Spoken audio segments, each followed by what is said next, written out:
Hi hello. അപ്പോൾ നമ്മുടെ വീട്ടിൽ നിന്നൊരു ഫ്രൈഡ് ചിക്കൻ ഉണ്ടാക്കി നോക്കിയതാണ്. നമ്മുടെ വീട്ടിലെ സാധനങ്ങളുകൊണ്ട് ചെറിയ ചിലവിൽ മാത്രം ഉണ്ടാക്കി നോക്കിയതാണ്.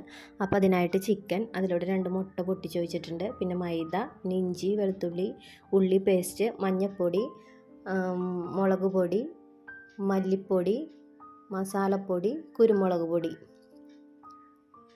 എന്നിവ ചേർത്ത്, പിന്നെ ഉപ്പും കൂടി ചേർത്ത്, പിന്നെ ഇത്തിരി വിനാഗിരി, പിന്നെ ഞാൻ തൈര് ചേർക്കണ വീഡിയോ എടുക്കാൻ മറന്നുപോയി, അപ്പോൾ അതും കൂടി ആഡ് ചെയ്തിട്ടുണ്ട്. എന്നിട്ടൊന്ന് മിക്സ് ചെയ്ത് വയ്ക്കുക. പിന്നെ വേറൊരു കൂട്ടിന് ഒരു പാത്രത്തിലോട്ട് മൈദ, മുളക് പൊടി, കുരുമുളക് പൊടി, ഉപ്പ് എന്നിവ മിക്സ് ചെയ്ത് വയ്ക്കുക.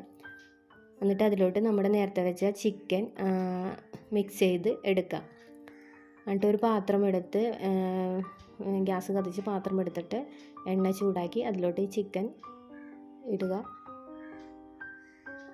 നമ്മുടെ ഫ്രൈഡ് ചിക്കൻ റെഡി ആയിട്ടുണ്ട്.